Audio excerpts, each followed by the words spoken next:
వేసుకొని చింపేస్తారా? ఎక్కడ చింపాలో ఎంత కనపడాలో ఆ వ్యవహారం వేరండి.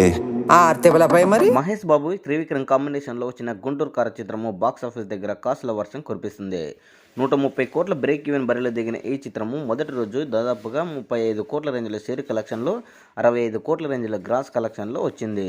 ఇక డివిడెండ్ టాక్ ఉన్నప్పటికీ, సంక్రాంతికి సినిమాలు దండిగా ఉన్నప్పటికీ కూడా ఎక్కడ కూడా కలెక్షన్లు తగ్గకుండా బాక్స్ ఆఫీస్ దగ్గర కాసుల వర్షం కురిపించుకుంటూ 10 రోజులు కంప్లీట్ అయ్యేసరికి ఈ యొక్క చిత్రము 133 కోట్ల షేర్ కలెక్షన్లో 350 కోట్ల గ్రాస్ కలెక్షన్లు సాధించిన చిత్రంగా గుంటూరు కారం నిలిచింది. మహేష్ బాబు కెరీర్లోనే ఇది 5వసారి అనుకోవచ్చు. వరుసగా 100 కోట్ల మార్కును టచ్ చేసిన చిత్రంగా మహేష్ బాబు 5వసారి నిలిచాడు అని ట్రెండ్ పండితులు చెబుతున్నారు. అదేవిధంగా ఈ సంక్రాంతికి రిలీజ్ అయినటువంటి హనుమాన్ చిత్రం కూడా బాక్స్ ఆఫీస్ దగ్గర కాసుల వర్షం కురిపిస్తుంది. 10 రోజులు కంప్లీట్ అయ్యేసరికి ఈ యొక్క చిత్రము బాక్స్ ఆఫీస్ దగ్గర 200 కోట్ల వైపు పరుగులు పెడుతుంది అనే ట్రెండ్ వర్గాలు విశ్లేషిస్తున్నారు. ఇంత సినిమా అయినప్పటికీ కూడా బాక్స్ ఆఫీస్ దగ్గర ఇలాంటి కలెక్షన్లు రాబట్టడం ఇదే మొదటిసారి అనే ట్రెండ్ వర్గాలు విశ్లేషిస్తున్నారు. యూఎస్ఏ మరియు హిందీలో ఈ యొక్క చిత్రము కాసుల వర్షం కురిపిస్తుంది అని తెలియజేస్తున్నారు. సో మొత్తానికి గుంటూరు కారం మరియు హనుమాన్ 2 చిత్రములు కూడా ఈ సంక్రాంతికి విన్నర్గా నిలిచాయి అని చెప్పొచ్చు.